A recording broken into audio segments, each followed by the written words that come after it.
Hello and great welcome.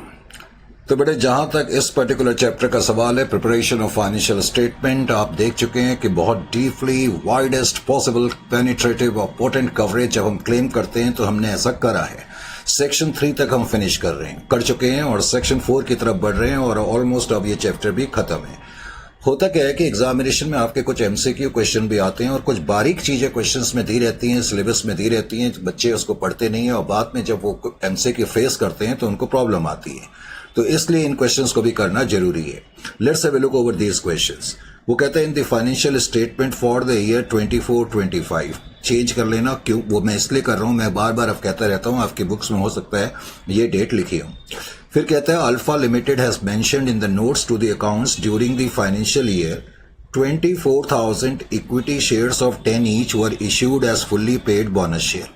अभी तक की जो लाइन है इसका क्या मतलब है, वो कह रहा है कि अल्फा लिमिटेड नाम की कोई कंपनी है। अल्फा नाम की जो ये कंपनी है, इसने जब 24-25 के लिए अपनी फाइनेंशियल स्टेटमेंट को बनाया तो फाइनेंशियल स्टेटमेंट जब इन्होंने अपनी बैलेंस शीट बनाई तो इन्होंने इक्विटी शेयर कैपिटल, जो भी इनकी इक्विटी शेयर कैपिटल थी, उसको लिखा होगा। और कहता है इन्होंने ये भी लिखा कि हमने 24,000 शेयर्स बोनस के रूप में इश्यू करे हैं। यानी कि जब इन्होंने अपनी फाइनेंशियल स्टेटमेंट बनाई तो इन्होंने ये लिखा कि हमारी इक्विटी शेयर कैपिटल में 24,000 ऐसे शेयर्स हैं जो हमने बोनस के रूप में इश्यू करे हैं। आगे कहता है however the source from which these bonus shares were issued has not been disclosed। अब हमें मालूम है कि जब कोई कंपनी बोनस इश्यू करती है तो बोनस शेयर जो है वो फ्री में दिए जाते हैं इक्विटी शेयर होल्डर को। Because bonus share company free में इक्विटी शेयर होल्डर को दे रही है, जब कंपनी इक्विटी शेयर इश्यू करेगी तो इक्विटी शेयर कैपिटल कंपनी की बढ़ेगी, इसलिए 2 इक्विटी शेयर कैपिटल तो लिखेंगे। पर कंपनी ने ये शेयर पब्लिक को तो इश्यू करे नहीं है और बोनस शेयर फ्री में इश्यू हो रहे हैं, यानी कि कंपनी के पास कैश तो आएगा नहीं, तो मैं कैश अकाउंट या bank account debit to equity share capital entry तो लिख नहीं सकता। तो कंपनी एंट्री क्या करती है, reserves account debit to equity share capital. यानी कि कोई कंपनी जब बोनस इश्यू करती है तो कंपनी अपने रिजर्व्स का यूटिलाइजेशन करती है। अब ये क्वेश्चन क्या कह रहा है कि कंपनी ने अपनी इक्विटी शेयर कैपिटल में ये तो लिखा कि हमने 24,000 शेयर बोनस के रूप में इश्यू करे हैं, लेकिन वो कह रहा है कि कंपनी ने ये नहीं बताया, इस कंपनी ने ये नहीं बताया कि जो हमने ये बोनस शेयर इश्यू करे उनके सोर्स क्या हैं। क्या हमने प्रॉफिट एंड लॉस अकाउंट से करा, क्या जनरल रिजर्व से करा, क्या सिक्योरिटी प्रीमियम से करा, क्या हमने कैपिटल रिडम्पशन रिजर्व से करा, या हमने किसी और रिजर्व से ये बोनस इश्यू करा। कहता है कंपनी ने अपने सोर्सेस को नहीं बताया है। तो क्वेश्चन तुमसे क्या बोल रहा है, is such non disclosure a violation of schedule 3 to the companies act comment. वो कह रहा है कि कंपनी ने बिकॉज सोर्सेस नहीं बताए, तो क्या ये जो नॉन डिस्क्लोजर है, क्या ये शेड्यूल 3 में दी हुई बातों का उल्लंघन कर रहा है। क्वेश्चन की डिमांड ये, अब तुम्हें इसका आंसर देना है। ये केस स्टडीज हैं, तो केस स्टडी में वो ये टेस्ट करने की कोशिश करते हैं कि आपने कितनी बारीकी से शेड्यूल 3 को पढ़ा है। तो शेड्यूल 3 क्या कहता है कि कंपनी जब कोई बोनस शेयर इश्यू करती है तो कौन से जो बोनस शेयर इश्यू करें उनको तो दिखाना चाहिए कि हमने जो भी इक्विटी शेयर कैपिटल है इसमें इतने बोनस शेयर है, ये तो दिखाना चाहिए। लेकिन बोनस शेयर हमने कौन से रिजर्व्स इस्तेमाल कर करके करें, ये दिखाना लाजमी नहीं है। तो इसका आंसर वैसे तो मैंने लिखा हुआ है, लेकिन मैं आपको बता रहा हूं कि इसका आंसर आप लिखेंगे तो कैसे लिखेंगे। तो 4.1 में जो आंसर आप लिखेंगे, आपका आंसर ये होगा schedule 3 of the companies act या ऑफ द एक्ट। जब मैं एक्ट की बात कर रहा हूं तो कंपनीज एक्ट ही है, इसका मतलब कंपनीज एक्ट 2013 है। Schedule 3 of the companies act schedule 3 of companies act does not require a company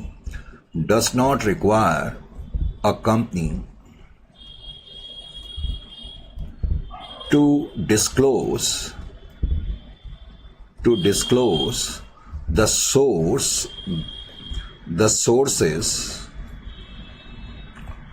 from which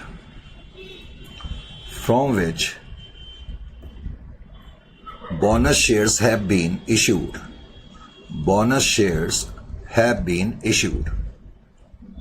यानी कि शेड्यूल 3 ये नहीं कहता कि आप ये भी बताओ या डिस्क्लोज करो कि हमने कौन कौन से सोर्सेस इस्तेमाल करें। Bonus shares have been issued.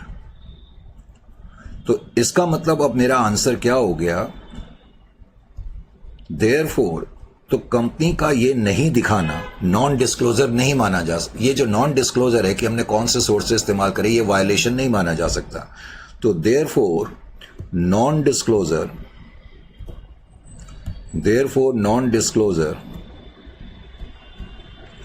of sources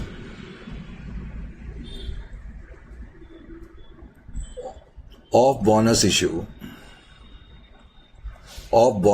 does not violate का मतलब है उल्लंघन करना, वायलेट नहीं करता है, violate schedule 3 of companies act. तो ये आप आंसर लिख देंगे। हार्डली 2 या 4 मार्क्स के इस तरह के क्वेश्चन होते हैं, छोटा सा आंसर लिख के आप फुल मार्क्स क्लिंच कर सकते हैं। इसी तरह से अगले क्वेश्चन में वो क्या कह रहे हैं, जो अगला क्वेश्चन है 4.2, उसमें क्या कहता है, कहता था मैनेजमेंट ऑफ लॉयल लिमिटेड नाम की पहले तो कोई कंपनी है। The management of loyal limited contends that work in process is not valid since it is difficult to ascertain the same in view of multiple processes involve. अब वो क्या कह रहा है कि लॉयल लिमिटेड नाम की कोई company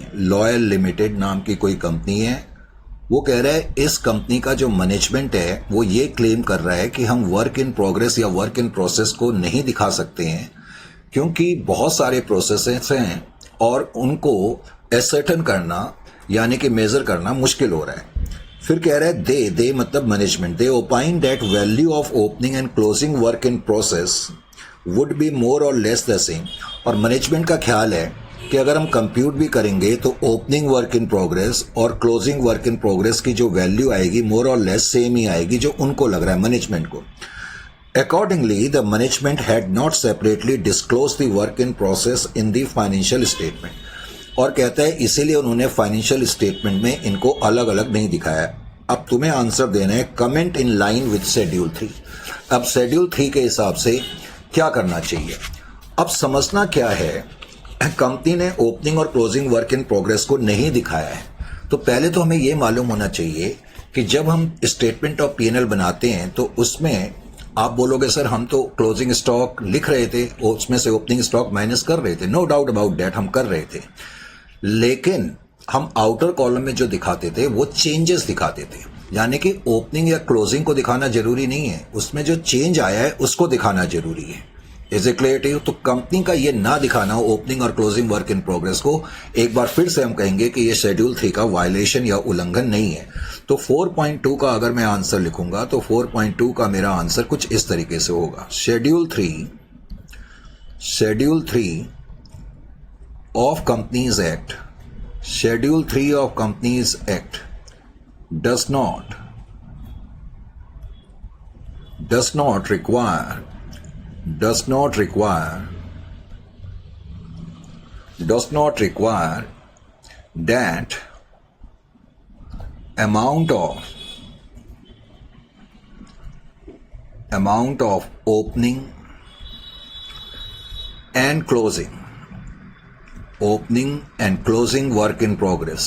and closing work in progress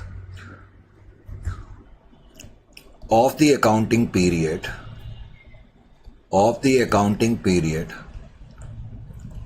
to be disclosed. Schedule 3 of Companies Act does not require that amount of opening and closing work in progress of the accounting period to be disclosed in statement of P&L. तो statement of P&L में opening और closing दिखाना जरूरी नहीं है। तो दिखाना जरूरी क्या होता है? चेंज दिखाना जरूरी होता है। only changes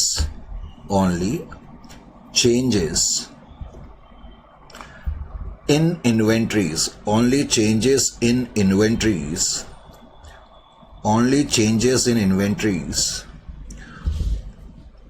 of work in progress need to be disclosed.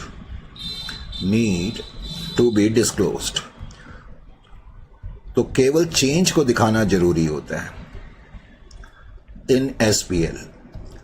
तो इस केस स्टडी में बिकॉज कंपनी ने ओपनिंग और क्लोजिंग वर्क इन प्रोग्रेस नहीं दिखाया है तो हम इसको लेकिन क्या बोलते हैं, वायलेशन नहीं मानेंगे। As such non disclosure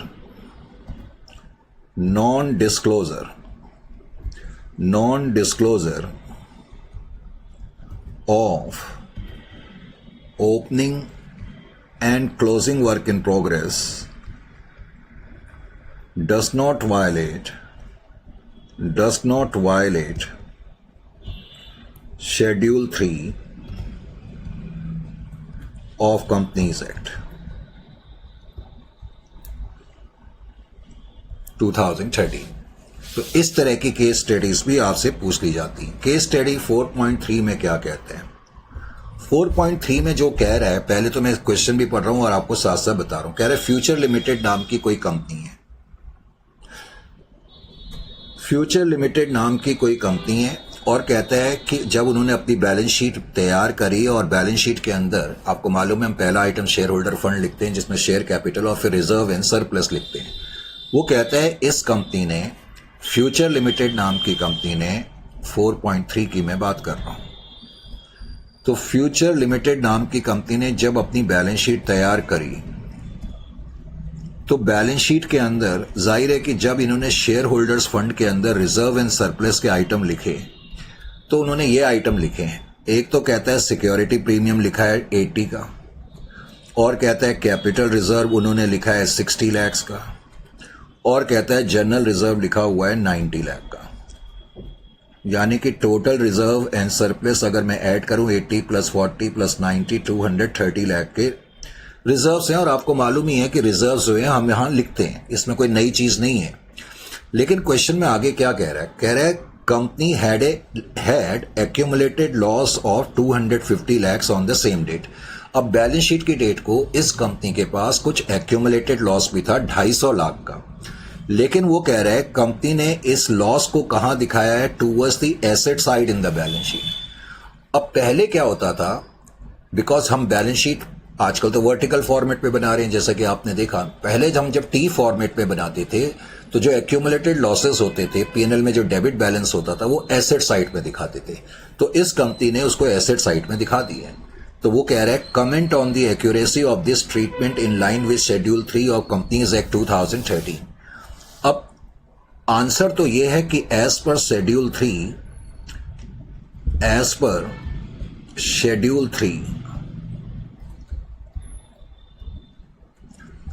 debit balance in profit and loss account या accumulated losses, debit balance in profit and loss account या फिर accumulated losses need to be presented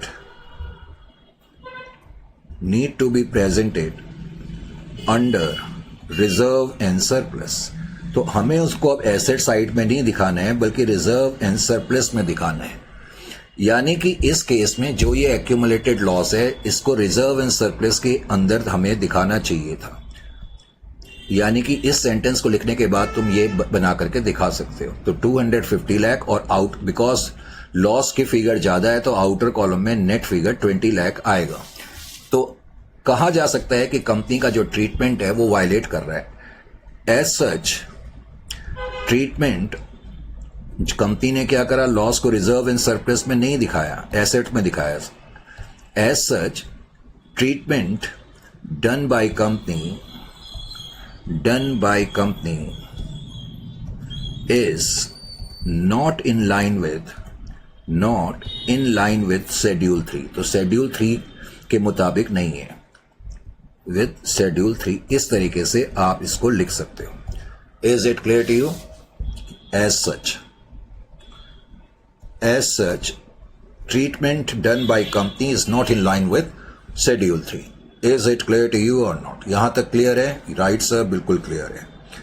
अब एक इंटरेस्टिंग क्वेश्चन और है केस स्टडीज में, फिर ऑलमोस्ट ये चैप्टर अब फिनिश ही है। इसमें कुछ है नहीं और मेरे बताएं लायक। बाकी इसमें एक मैंने सेक्शन रखा हुआ है, कुछ इसमें मैंने आपके सेल्फ स्टडी के लिए रिविजनरी क्वेश्चन रखे हैं, वो आपको कर लेना जैसे जैसे आपको वक्त मिले। F1 लिमिटेड ने कहता है एक लोन लिया किसी बैंक से 10 लाख का, और ये लोन उन्होंने 5 साल के लिए लिया है। 5 साल के लिए लोन लिया है, लेकिन वो कह रहा है ये लोन हमने 10 इक्वल हाफ ईयरली इंस्टॉलमेंट में पे करना है। अब 5 साल में लोन लिया है तो लॉजिकली तो अगर मैं हर साल पे करता तो हर साल पे करता तो 12 महीने में एक इंस्टॉलमेंट जाती, लेकिन वो कह रहा है मैंने इसको 10 इंस्टॉलमेंट में पे करना है और जो इंस्टॉलमेंट है वो हाफ ईयरली है, 6 महीने में मुझे पे करना है। अब वो कह रहा है फर्स्ट इंस्टॉलमेंट जो ड्यू है वो 30 सितंबर 2025 को है। मैंने जानबूझ के डेट 19 के बजाय 25 कर दी और कह रहा है पहली इंस्टॉलमेंट 1 लाख की है और 30 सितंबर 2019 को ड्यू है। अब वो कह रहा है determine how the loan will be classified in preparing the financial statement of F1 limited for the year ended 31 March 2025 according to schedule 3। अब शेड्यूल 3 के मुताबिक इसको कैसे दिखाएंगे, क्वेश्चन की डिमांड ये है। तो इंटरेस्टिंग क्वेश्चन है। अब ये क्वेश्चन तुम्हें ये चेक करना चाह रहा है कि क्या तुम्हें करंट लायबिलिटीज के बारे में सारी चीज अच्छी तरह से मालूम है या नहीं है। तो इसको समझने के लिए, इस पर्टिकुलर पॉइंट को समझने के लिए तुम्हें क्या मालूम होना चाहिए, पहले तो 4.4 को समझने के लिए पहले तो तुम्हें ये मालूम होना चाहिए कि तुमने ये जो लोन लिया है, पहले तो मेरा करंट अकाउंटिंग ईयर खत्म कब हो रहा है, 31/3/2025 को, और अकाउंटिंग ईयर की स्टार्ट डेफिनेटली 1/4/2025 को हुई थी, करेक्ट। ये मेरा अकाउंटिंग ईयर खत्म हो गया यहां पर। अब वो क्या कह रहा है कि हमने लोन लिया हुआ है, लोन तो हमने 5 साल के लिए लिया है, लोन अमाउंट कितना है, 10 लाख का है, लोन अमाउंट जो है 10 लाख का है और मुझे 10 इंस्टॉलमेंट में पे करना है। तो इसका मतलब एक इंस्टॉलमेंट कितने की हो गई, 1 लाख की हो गई। ये तो क्वेश्चन ने दिया हुआ है। अब वो क्या कह रहा है कि जो पहली इंस्टॉलमेंट है, अब ये जो डेट है ना 31/3/2025 जो ईयर की एंड की डेट होती है, इसको रिपोर्टिंग डेट भी बोलते हैं, जो बैलेंस शीट डेट भी बोलते हैं, इसको रिपोर्टिंग डेट भी बोलते हैं। क्या बोलते हैं, रिपोर्टिंग डेट। अब वो कह रहे हैं जो आपकी पहली इंस्टॉलमेंट है, बिकॉज 6 महीने में आपने पे करना है, तो वो कह रहे हैं पहली इंस्टॉलमेंट आपकी जो ड्यू है, उसने बताया 30 सितंबर 2019 को ड्यू है। बताओ मुझे, अगर पहली इंस्टॉलमेंट यहां ड्यू है 30 सितंबर 2025, सॉरी मैंने डेट 25 कर दी थी ना, तो 25 कर देता हूं मैं। तो डेट 30 सितंबर 2025 को अगर पहली इंस्टॉलमेंट ड्यू है, तो उसके बाद अगले 6 महीने कब खत्म होंगे, अगले 6 महीने 31 मार्च 2026 को खत्म होंगे। यानी कि पहली इंस्टॉलमेंट जो कि 1 लाख की है वो यहां पर ड्यू है इस तारीख को, और उसके बाद जो दूसरी इंस्टॉलमेंट है वो भी 1 लाख की है और वो इस तारीख को ड्यू है। इसका मतलब पहली इंस्टॉलमेंट अगर मैं ध्यान से देखूं तो जो मेरी बैलेंस शीट की डेट है उसके 6 महीने के अंदर पे करनी है, और जो दूसरी इंस्टॉलमेंट है बैलेंस शीट की डेट से लेकर के अगर मैं इस डेट तक का टाइम पीरियड देखूं, ये भी 12 महीने का है। यानी कि ये दोनों इंस्टॉलमेंट बैलेंस शीट या रिपोर्टिंग डेट के 12 महीने के अंदर पे होनी है। तो कोई भी अमाउंट जो रिपोर्टिंग डेट के 12 महीने के अंदर पे होगा, that should be reflected as your current liability. पहले तो आपको ये बात मालूम होनी चाहिए। समझ में आ रहा है कि नहीं आ रहा? इसका मतलब है जब आप इसका आंसर लिखेंगे तो पहले तो आप ये लिखेंगे any amount due, any amount payable within 12 months, within 12 months of the reporting date, within 12 months of the reporting date, reporting date के रिपोर्टिंग डेट, कोई भी अमाउंट जो रिपोर्टिंग डेट के 12 महीने के अंदर पे करना है is treated as current liability. उसको करंट लायबिलिटी ट्रीट करना होता है as per schedule 3, is treated as current liability, यानी कि उसको करंट लायबिलिटी ट्रीट करेंगे। एज सच, जैसा कि मैंने बताया, as such first and second instalment, first and second instalment, first and second instalment of 1 lakh each, क्योंकि सारी इंस्टॉलमेंट 1-1 लाख रुपए की हैं, of 1 lakh each shall be treated as, each shall be treated as, shall be treated as current liability. तो जो 10 लाख में से 2 instalment हैं 1-1 लाख की जो आपने पे करनी है, वो तो आप करंट लायबिलिटी में दिखाओगे। एंड बैलेंस अमाउंट, अब बैलेंस कितना बच गया, लोन 10 लाख का था, and balance 8 lakh will be treated as non current liability. Balance 8 lakh उसको हम नॉन करंट लायबिलिटी के रूप में ट्रीट करेंगे, नॉन करंट लायबिलिटी। यानी कि जस्ट, वैसे तो आंसर मैंने लिख ही दिया, लेकिन जस्ट समझाने के लिए कि बैलेंस शीट के अंदर नॉन करंट लायबिलिटी में अगर आप याद रख सकते हो long term borrowings, long term borrowings के आगे आप दिखाओगे लोन 8 लाख का, ना कि 10 लाख का, करेक्ट। और इसी तरह से करंट लायबिलिटी में आप अदर करंट लायबिलिटी में दिखाओगे 2 लाख, क्योंकि 2 लाख 1-1 लाख की जो इंस्टॉलमेंट है ये 12 महीने के अंदर ड्यू है, तो इसलिए ये आपकी करंट लायबिलिटी मानी जाएंगी। वैसे हम इसको अदर करंट लायबिलिटी के रूप में कंसीडर करते हैं। Is it clear to you? उसके बाद तो ये चैप्टर तो फिनिश हो गया। कुछ मैंने इसमें रिविजनरी क्वेश्चंस रखे हुए हैं जो आप कर सकते हैं, जैसे जैसे आपको वक्त मिले सारे क्वेश्चन सॉल्व हैं। और वैसे जितने भी इनके पॉइंट्स हैं वो हमने ऑलरेडी कवर कर दिए हैं। ये जिसको करने हैं अपने वक्त के हिसाब से आप इनको कर सकते हैं, एक एक क्वेश्चन करके, करेक्ट। अच्छा जी, लेकिन मुझे इस चैप्टर में एक चीज आपको बतानी है। वैसे तो ये चैप्टर फिनिश अप हो गया है जैसा कि मैंने कहा। अब इसमें जो मुझे आपको एक चीज बतानी है वो क्या बतानी है, और आप बोलोगे सर क्या वो इसमें दी नहीं हुई है? अब वो दी नहीं हुई है की बात नहीं है, ये मैं कुछ आपको ऐसी चीज बता रहा हूं जो मोस्टली कई लोग आपको नहीं बताएंगे, लेकिन वो भी आपके सिलेबस में होती है और एज ए प्रोफेशनल आपको मालूम होनी चाहिए, करेक्ट। अब सर वो ऐसी क्या चीज है, आप इतना पूरा सस्पेंस क्या हमारे सामने कर रहे हो, तो ये भी हमें पहले बता दो। हाँ, ये पॉइंट आपने कुछ रेलिवेंट बोला है तो इसकी मैं चर्चा करता हूं। अब इसको समझने के लिए ना आपको थोड़ा सा मेरे साथ लिखना पड़ेगा, कोई बात नहीं। मान लेते हैं कि कोई कंपनी है, पहले मैं आपको बता के आ रहा हूं, ये भी मैं आपको बताऊंगा।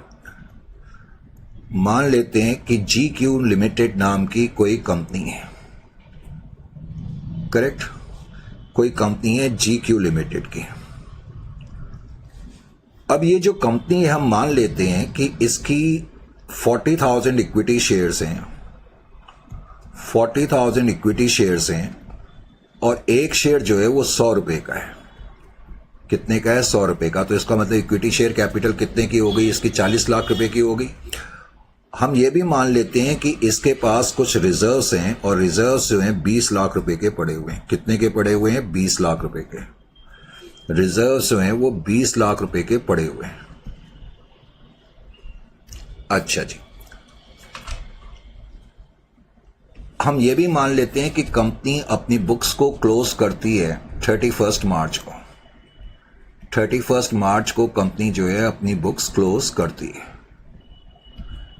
तो GQ लिमिटेड नाम की कोई कंपनी है। अब हम ये मान लेते हैं कि कंपनी ने डिविडेंड पे करा 15% का। It has means company has, it has paid dividends eight the rate of 15%। 15% के हिसाब से इन्होंने डिविडेंड पे कराया है अप टू 2021 एंड 22। तो 21-22 तक कंपनी ने क्या करा? डिविडेंड 15% के हिसाब से पे करा, and at the rate of 20% thereafter, at the rate of 20% thereafter. और उसके बाद कंपनी ने डिविडेंड पे करा है 20% के हिसाब से। अब हम मान लेते हैं कि हमारा करंट ईयर जो है वो 1/4/2024 से स्टार्ट हो रहा है और 31 मार्च 2025 को खत्म हो रहा है, correct.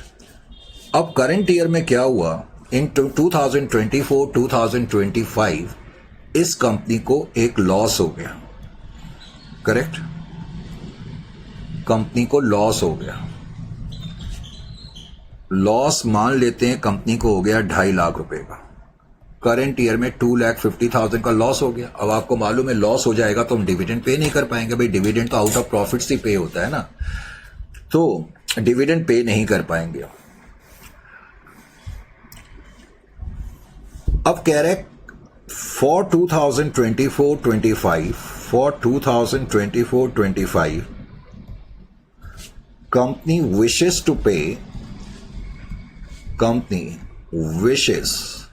to pay dividend at the rate of 12%, पे डिविडेंड।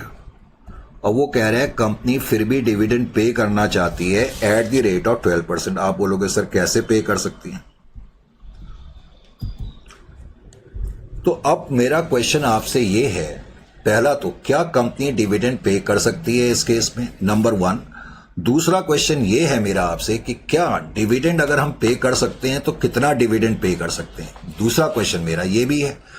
पहला तो है मैंने कहा कि क्या डिविडेंड पे कर सकते हैं, और फिर दूसरा क्वेश्चन मेरा ये है कि अगर डिविडेंड पे कर सकते हैं तो कितना डिविडेंड हम पे कर सकते हैं। ये मैंने आपसे पूछा है इस पर्टिकुलर क्वेश्चन में। अब इस क्वेश्चन का आंसर देने के लिए आपको ना लॉ की थोड़ी डीप जानकारी मालूम होनी चाहिए, लॉ की डीप जानकारी मालूम होनी चाहिए। मैं कहना क्या चाहता हूं, बहुत से बच्चों को एक्चुअली 11-12 से ये पढ़ा दिया जाता है कि एक सेकंड के लिए किसी कंपनी के पास अगर लॉसेस हों तो कंपनी प्रॉफिट पे नहीं कर सकती है। Isn't it? आपने भी इससे पहले के लेवल पे शायद यही पढ़ा हुआ है, मेरे ख्याल से तो यही पढ़ा हुआ है या कुछ और पढ़ा हुआ है? सर पढ़ा तो हमने यही था। तो अगर आपने ये पढ़ा हुआ है, एक सेकंड के लिए यहाँ कुछ, एक मिनट, ये पेन और एक सेकंड बेटा, एक सेकंड ना, लाइट जरा फ्लक्चुएट कर रही है, just wait.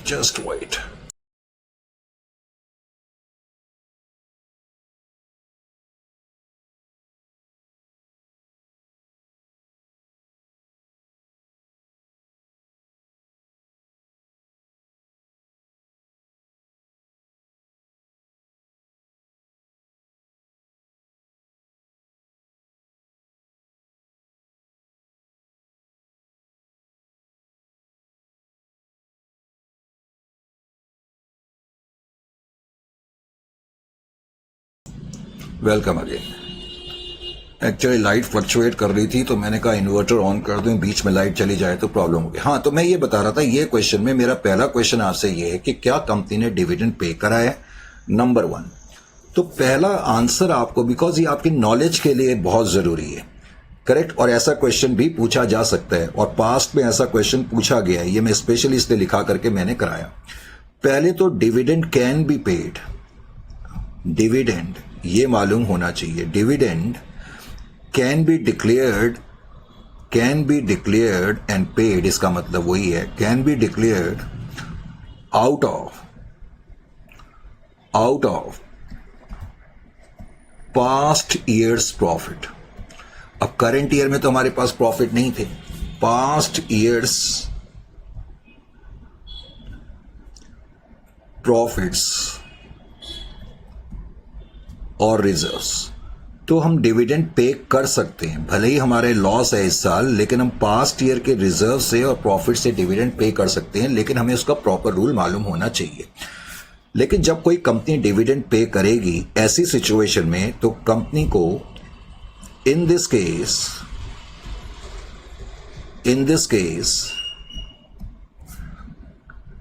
Company has to comply with, तो कंपनी को कंप्लाई करना पड़ेगा डिविडेंड रूल के हिसाब से, comply with companies declaration of dividend rule, companies declaration of dividend rules.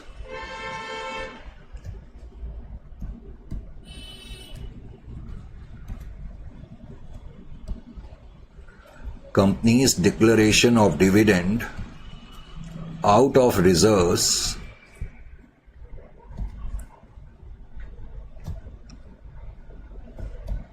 rules। तो ऐसी सिचुएशन में जब कंपनी लॉसेस में जाती है लेकिन वो पास्ट ईयर से अपने डिविडेंड पे करना चाहती है, तो कुछ रूल्स हैं कंपनी को वो फॉलो करना पड़ेगा। यानी कि आपको उन रूल्स के बारे में पहले तो मालूम होना चाहिए। अब रूल ये कहता है, the rate of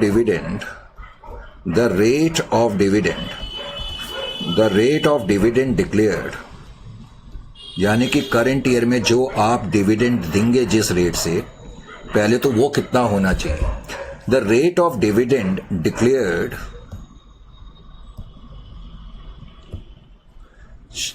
shall not exceed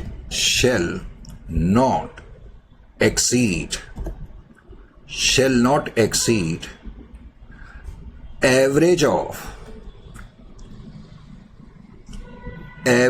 of the rates at which dividend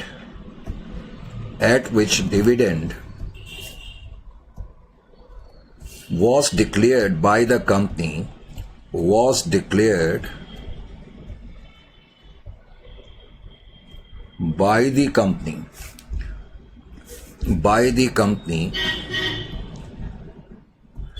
in the 3 years immediately preceding the year. In the 3 years immediately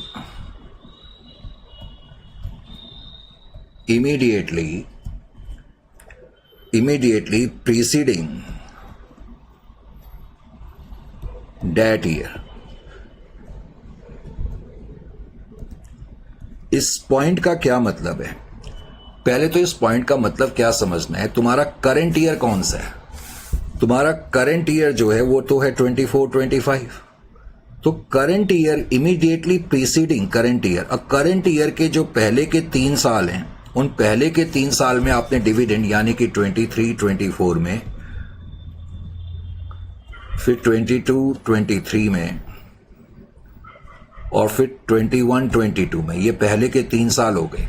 इन पहले के 3 साल में कंपनी ने जो जिस रेट से डिविडेंड दिया है वो ये रेट हुआ होगा। मैंने लिखाया था कंपनी ने 15% के हिसाब से डिविडेंड दे रही थी, लेकिन उस 22 के बाद कंपनी ने 20% के हिसाब से डिविडेंड दिया था। तो इसका मतलब करंट ईयर से पहले कंपनी इस रेट से डिविडेंड दे रही थी। वो कह रहा है कि अब करंट ईयर में जो आप डिविडेंड का रेट दे सकते हैं वो इन तीनों की एवरेज से ज्यादा का नहीं हो सकता। तो इसका मतलब एवरेज रेट आपका कितना हो गया? Average rate. तो average rate of dividend will be equal to, अब मैं इसको टोटल कर दूं तो ये टोटल कितना आ गया? 40 + 15। ओहो, ये तो पॉइंट्स में आ गया। चलो कोई बात नहीं, 55 डिवाइडेड बाई 3, कोई प्रॉब्लम नहीं है। 18.33 कर दिया। इसका मतलब ऑन एन एवरेज पिछले 3 साल में कंपनी ने 18.33% के हिसाब से डिविडेंड दिया। करेक्ट। तो अब मैं करंट ईयर में अगर डिविडेंड देना चाहता हूं, तो मैं मैक्सिमम 18.33% के हिसाब से डिविडेंड दे सकता हूं। Is it clear to? पहले तो आपको यह समझ में आना चाहिए। Average rate of dividend 18.33। तो अमाउंट ऑफ डिविडेंड आपका मैक्सिमम कितना हो सकता है? अमाउंट ऑफ डिविडेंड, अगर इस रेट से आप डिविडेंड देते हैं तो अमाउंट ऑफ डिविडेंड पे करने के लिए आपको अपने प्रॉफिट से पैसा निकालना पड़ेगा। तो जो हो जाएगा share capital into rate of dividend. तो शेयर कैपिटल मैंने आपको 40 लाख की लिखाई थी।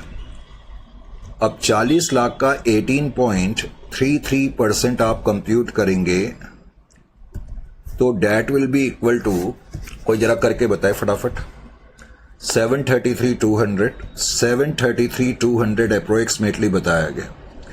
इसका मतलब मुझे प्रॉफिट से इतना पैसा निकालना पड़ेगा, यानी कि मैं मैक्सिमम इतना डिविडेंड दे सकता हूं 7,33,200, लेकिन उस केस में मेरे को पैसा निकालना पड़ेगा।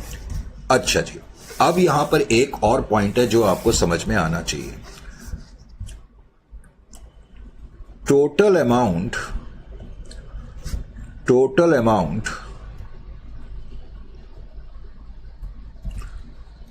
to be drawn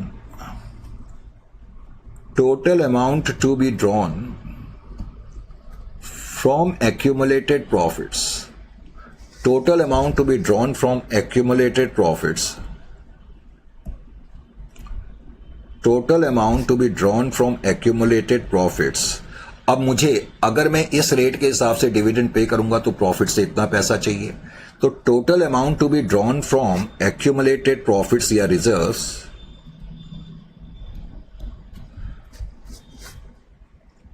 should not exceed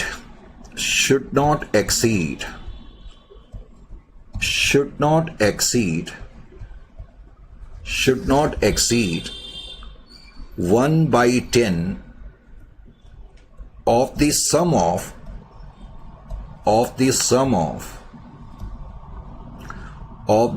of capital and free reserves. Capital and free reserve, free reserves का मतलब रेवेन्यू रिजर्व से, एंड फ्री रिजर्व्स। अब इस लाइन का भी क्या मतलब हो गया, अब मैं 7,33,200 यानी कि मैं मैक्सिमम इतना डिविडेंड पे कर सकता हूं। एक्चुअली इस क्वेश्चन में ना मैंने एक चीज यहां पर जो मैंने लिखा है फॉर 24-25 कंपनी विशेस टू पे dividend at the rate of 12%, इसकी बजाय तुम ऐसे कर लो for 24-25 maximum amount of dividend company कितना दे सकती है। मैं ये क्वेश्चन कर देता हूं क्योंकि मुझे समझाना है आपको। for 24-25 compute maximum amount of dividend, compute maximum amount of dividend. हम मैक्सिमम कितना डिविडेंड पे कर सकते हैं, मैक्सिमम अमाउंट ऑफ डिविडेंड।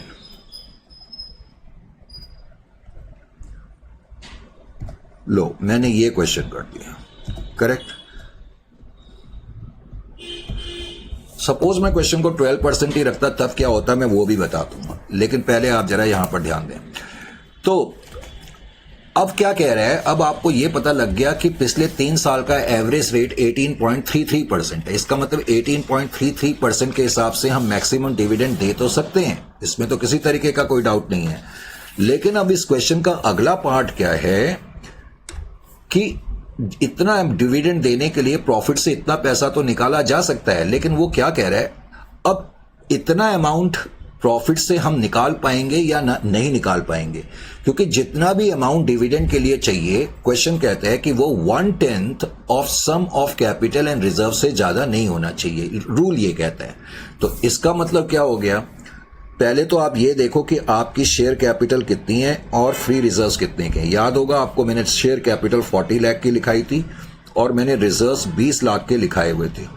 तो शेयर कैपिटल और रिजर्व्स जो हैं वो मिला करके 60 लाख के हैं। 60 लाख का 10% तुम कंप्यूट करोगे, 1/10 कंप्यूट करोगे तो वो 6 लाख हो गया। इसका मतलब है कि आप मैक्सिमम 6 लाख रुपीस तक का डिविडेंड दे सकते हो, यानी कि प्रॉफिट से आप केवल 6 लाख तक निकाल सकते हो। 10 मैक्सिमम डिविडेंड अमाउंट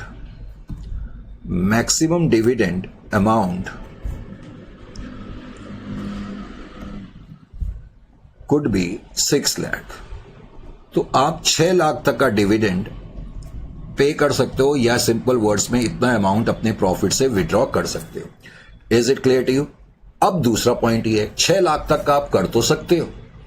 अब आप इस साल प्रॉफिट से, इससे हमें यह पता लग गया कि हम डिविडेंड के लिए या हम रिजर्व से इतना अमाउंट विड्रॉ कर सकते हैं। पहले तो हमें यह पता लग गया इतना अमाउंट पे कर सकते हैं। Is it clear to you? इसके लिए हमने क्या करा, पहले तो हमने एवरेज रेट कंप्यूट करा।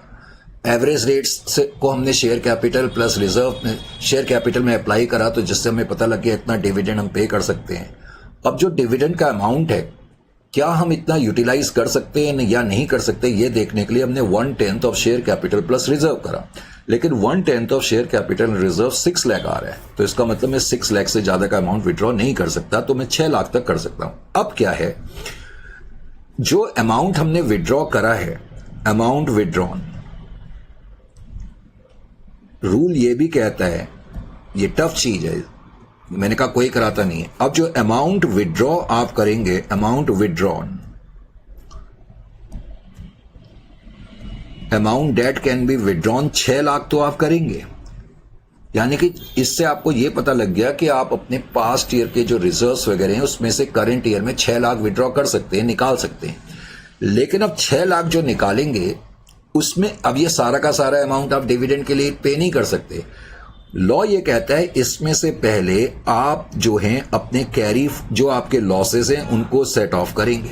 अब हमारा करंट ईयर में 2,50,000 का लॉस है ना, तो पहले तो मैं लॉस इसमें से सेट ऑफ करूंगा। मतलब मैं पिछले सालों के रिजर्व 6 लाख निकाल सकता हूं, उसमें से 2.5 लाख लॉसेस को सेट ऑफ करने के बाद मैं 3,50,000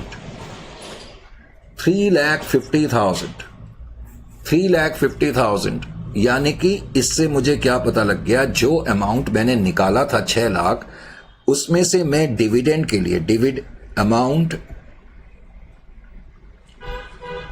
that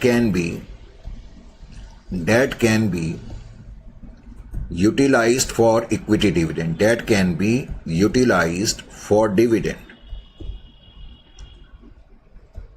तो तुम इतना डिविडेंड पे कर सकते हो। पॉइंट यहां पर ये है, इतना डिविडेंड आप पे कर सकते हैं। Is it clear to you? 3,50,000 तक का डिविडेंड आप पे कर सकते हैं। पॉइंट यहां पर ये भी समझना है। अब यहां पर वैसे मैं एक चीज और बता दूं, जहां मैंने इतनी बता दी, इसका मतलब है आप करंट ईयर में आपका रेट ऑफ डिविडेंड कितना हो सकता है। तो करंट ईयर में जो आपका रेट ऑफ डिविडेंड हो सकता है 3,50,000 divided by 40 lakhs, 3,50,000 divided by 40 lakhs into 100। आप पहले ये परसेंटेज कंप्यूट करो। सपोज मैं ये परसेंटेज कंप्यूट करता हूं, 350 डिवाइडेड बाई 4,000 इंटू 100, तो ये आ रहा है 8.75। ये केवल 8.75% आ रहा है। तो अगर सपोज इस क्वेश्चन में जो मैंने शुरू में लिखाया था कि कंपनी 12% के हिसाब से डिविडेंड पे करना चाहती है, तो मेरा आंसर होता company can not pay dividend at the rate of 12% rather only at 8.75%। यानी कि कंपनी जो है 8.75% के हिसाब से डिविडेंड पे कर सकती है। समझ में आया? इतना बड़ा रूल है ये। तो ये मैंने कहा जब मैंने पढ़ाना ही है तो मैं सारी चीजें आपको पढ़ा दूं। लेकिन अभी भी कहानी खत्म नहीं हुई, बिकॉज आपको प्रोफेशनल बनना है तो थोड़ी सी हिम्मत करनी पड़ेगी। अब देखो मैंने आगे क्या लिखा। मैंने लिखा the balance of reserve, the balance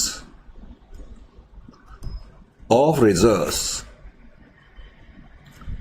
the balance of reserves after such withdrawal, after such utilization या withdrawal, after such utilization should not fall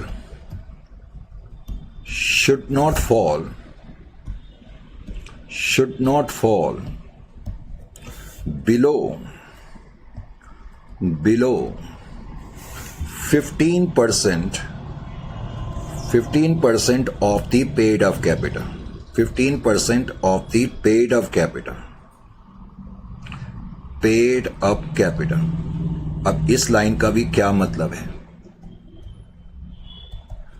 अब हमें यह तो पता लग गया कि डिविडेंड के लिए हम 3.5 लाख रुपए इस्तेमाल कर सकते हैं। लेकिन अब वो क्या कह रहा है कि जो आपके रिजर्व्स हैं, जो आपके रिजर्व्स थे बैलेंस शीट में, कितने लिखाए थे मैंने शुरू में? 20 लाख के लिखाए थे। जो आपके रिजर्व्स थे 20 लाख मैंने लिखाए थे, लेस यूटिलाइजेशन। अब हमने कंप्यूटेशन करा तो उससे हमें पता लग गया कि हम 3.5 लाख तक डिविडेंड के लिए अमाउंट ले सकते हैं। यूटिलाइजेशन फॉर डिविडेंड, तो डिविडेंड के लिए हम 3.5 लाख ले सकते हैं। यानी कि रिजर्व्स में से 3.5 लाख रुपए अगर मैं डिविडेंड के लिए यूटिलाइज कर लूं तो बैलेंस कितना बच गया? 16,50,000 बच गया। लेकिन वो क्या कह रहा है कि ये जो रिजर्व्स में बैलेंस बचा है, ये जो रिजर्व्स में बैलेंस बचा है यूटिलाइज करने के बाद, जो रिजर्व्स में बैलेंस बचा है, ये बैलेंस कम नहीं होना चाहिए। यानी कि 16,50,000 कम नहीं होना चाहिए किसके? 15% of share capital, paid up share capital. तो अब आप कंप्यूट करोगे 15% ऑफ शेयर कैपिटल। तो 15% ऑफ शेयर कैपिटल आपकी कितनी है? 40 लाख की है। तो 15% ऑफ शेयर कैपिटल कितनी है? 6 लाख की है। तो जो 15% ऑफ शेयर कैपिटल है उससे ये बैलेंस कम नहीं होना चाहिए, यानी कि बैलेंस ज्यादा है, तो इसका मतलब मैं यूटिलाइजेशन कर सकता हूं। Is it clear to you? और अगर ये 15% से बैलेंस कम होता तो फिर मैं यूटिलाइजेशन नहीं कर सकता था। ये पूरा रूल है डिविडेंड का, जो बहुत कम लोगों को मैंने कहा पता होता है ये डिविडेंड के सारे रूल। तो एज ए प्रोफेशनल स्टूडेंट तुम्हें ये सारी चीजें भी इसमें पता होनी चाहिए, तब तो क्या बोलते हैं पढ़ने का मजा है। खाली क्या बोलते हैं वो कर लिया, उसका कोई फायदा नहीं होता है। Is it clear to you और नॉट? समझ में आ रहा है कि नहीं आ रहा? तो इसका मतलब इस क्वेश्चन में कंपनी जो है 8.75% के हिसाब से डिविडेंड दे सकती है, और जो कंपनी की ख्वाहिश थी कि हम डिविडेंड देना चाहते हैं कितने के हिसाब से, 12% के हिसाब से, वो नहीं दे सकती थी अगर मैं ओरिजिनल क्वेश्चन को रखता। तो डिविडेंड के बारे में ये रूल बताने के पीछे रीजन ये है कि इन केस अगर कभी ऐसा क्वेश्चन आ जाए तो आपको ये मालूम होना चाहिए। वैसे इस तरह के क्वेश्चन आने के कोई चांस नहीं है, लेकिन मेरा फर्ज था आपको ये बताना। Is it clear to you और नॉट? तो ये चीज भी आपको मालूम होनी चाहिए। तो ये था आपका प्रिपरेशन ऑफ फाइनेंशियल स्टेटमेंट में। कुछ एमसीक्यूज वगैरह भी दिए हुए हैं, तो वो आप कर सकते हैं। Is it clear to you? तो ठीक है, फिर मिलते हैं नेक्स्ट सेशन में नए चैप्टर के साथ। और अपने फीडबैक जरूर दिया करो, जिससे हमें भी पता लगता रहे कि कहां पर हम ठीक और कहां पर ठीक नहीं जा रहे हैं। गलत तो मैं नहीं बोलूंगा। तो ठीक है, मिलते हैं फिर नेक्स्ट सेशन में। Till then it's time to say good bye.